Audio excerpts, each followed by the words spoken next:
What's up, all you quantum maniacs? You were wondering where I went? Well, we started a new channel called The Main Eventer, focused on dope WWE content. So make sure you all go subscribe and turn on notifications over there. There'll be a link down below in the description and the pinned comment. But if you want to see more of me back on TPS, please, let's get this video to 2,000 likes. It was a little ambitious last time, and I think we can get 2,000. But who's ready for some basketball? Yeah, the Golden State Warriors will probably win the title without breaking much of a sweat. But there are lots of young teams to get excited about, and the Eastern Conference is way more open with LeBron James heading to Los Angeles. Some teams are bound for regression, but others are due to be a lot better. What's up, guys? I'm DeQwan Young, and today we present our predictions for every NBA team's record in 2018 and 19. The Atlanta Hawks, 20-62. Now, the Hawks were the worst team in the East last year with a 24-58 record.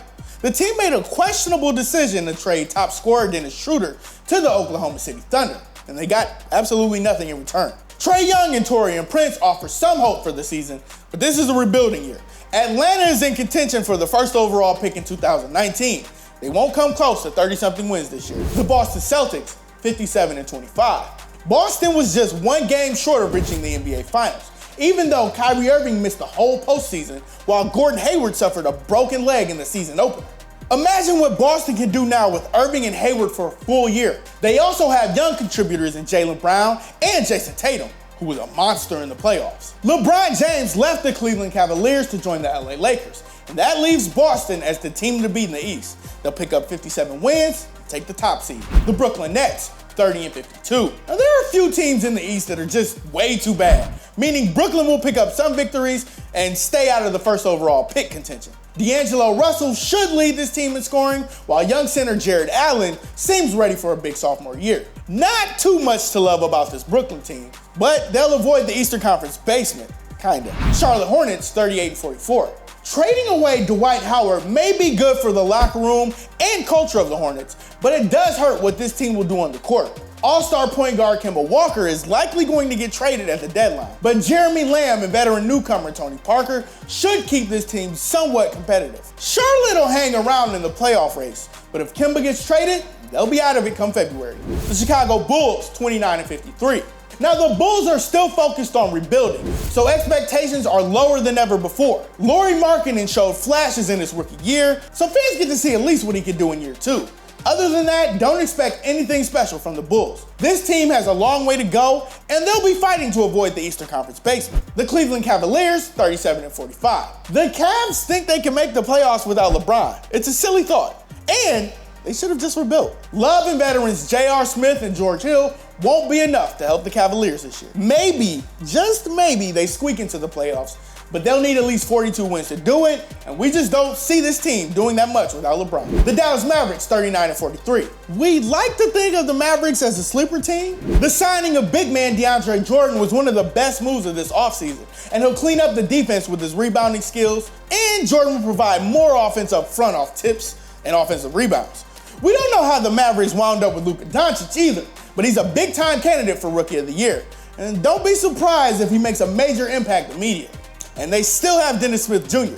Dallas won't quite make the playoffs in 2019, but there'll be a major improvement. Mavs fans will love every bit of it. The Denver Nuggets, 47-35. The Nuggets lost a win-or-go-home game to the Minnesota Timberwolves in their final game last season. But this Denver team is way too good offensively to miss the playoffs by a hair again. The Joker and Paul Millsap are one of the top scoring duos in the NBA. Gary Harris and Jamal Murray also supply enough offense to keep the machine going. 2017 and 18 was a year of progress for the Nuggets.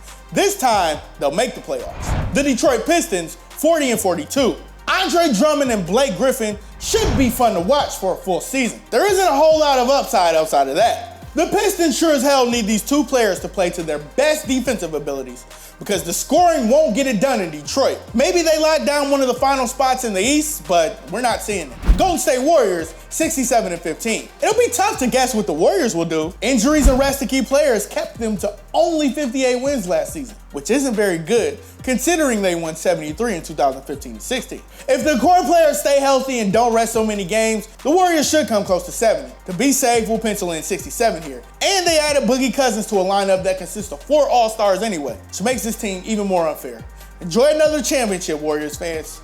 It'll be too easy. The Houston Rockets, 58-24. Now, we're not sure why people think the Rockets will regress. We didn't see James Harden and Chris Paul regress last season, and they're the ultimate dynamic duo. One scary enough to strike fear into the Warriors' hearts, we think. Adding Carmelo Anthony is a low-risk and potentially high-reward move. Eric Gordon and Clint Capella provide the ample secondary scoring behind Harden and Paul. Consider the Rockets the second-best team heading into this season. The Indiana Pacers, 46-36. And it should be another playoff year in Indiana. Victor Oladipo morphed into his own as a star and got Indiana 48 wins last season. The addition of Tyreke Evans will make Indiana's offense even better. And expect a couple of less wins, but making the playoffs won't be a problem at all. The Los Angeles Clippers, 38-44. DeAndre Jordan signed with the Mavericks in the offseason. The Clippers didn't make the trade for Kawhi Leonard. They made a questionable call in trading out Austin Rivers to Washington. Yeah, their days as a playoff team are numbered. The Los Angeles Lakers, 48-34. Laugh at us all you want, but if LeBron James can take an otherwise mediocre Cavs team to the NBA Finals, why can't the Lakers threaten to win 50 games? We expect James to elevate the play of youngsters Lonzo Ball, Kyle Kuzma, and Brandon Ingram. And the Lakers probably won't go far in the playoffs, but James is good enough to get this team around 48 wins. The Memphis Grizzlies, 20-62. The Grizzlies will be in contention for the first overall pick. We expect franchise star Marc Gasol to finally get traded to a contender in a package deal that should bring draft picks. It doesn't help that Tyreke Evans, the second top scorer in Memphis last year, left to join the Indiana Pacers. Expect another miserable year for the Grizzlies. The Miami Heat, 42-40. This is Dwayne Wade's swan song season, and it'd be nice if it was a memorable one. But the Heat overachieved last season, and they weren't much of a match for the 76ers in the first round of the playoffs. We shouldn't doubt the ability of head coach Eric Spoelstra to get this team to 45-something wins, but we just don't see Miami repeating its 44-win season from a year ago. The Milwaukee Bucks, 47-35. We want to think the Bucks can emerge as a threat to win the East, and they might steal a playoff series because of Giannis Antetokounmpo. The Bucks might threaten for 50 wins, but we'll give them 47, since some Eastern Conference teams are bound to get better. The Minnesota Timberwolves, 43-39. This whole Jimmy Butler saga killed this team. Andrew Wiggins doesn't seem happy in Minnesota, and it doesn't look like he's gonna fulfill his potential in Tom Thibodeau's system. Karl Anthony Towns is great, but the Timberwolves could only win 47 games last year with their big three. Now, it was nice for Minnesota to make the playoffs for the first time in 14 years, but we expect them to miss out this time. That is, unless Tibbs can get this retro Chicago Bulls team to turn back the clock. The New Orleans Pelicans, 44-38. Anthony Davis led the Pelicans to 48 wins last season, and to a surprising first-round sweep over the Portland Trailblazers. But losing Boogie Cousins to Golden State in free agency really hurts. They did pick up Julius Randle, though, and we'll keep on saying this. The West is gonna be tougher. The Pelicans will struggle to stay above 500, and we shouldn't be surprised if they miss the playoffs. The New York Knicks, 26-56. The Knicks may not even have superstar Kristaps Porzingis for the 2018-19 season, so there's that.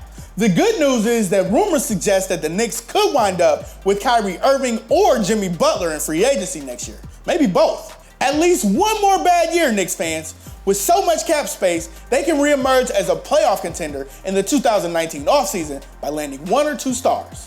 The Oklahoma City Thunder, 53-29.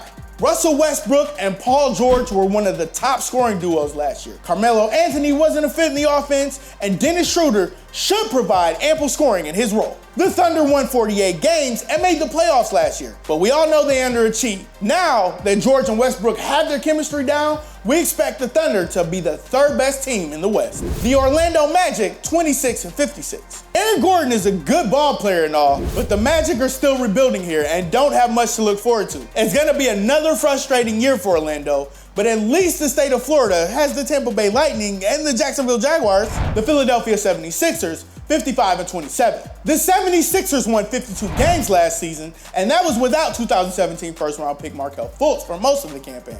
And he worked on the shooting and looks primed for a big second year. So does Ben Simmons, who has such a high ceiling. Joel Embiid will continue his great play in the front court as he's on his way to being one of the best centers of all time. And the 76ers have good outside pieces like JJ Redick and Robert Covington to complement the big three. And Philly is a top-tier group in the East, and they're in contention to win the conference and thus reach the NBA Finals.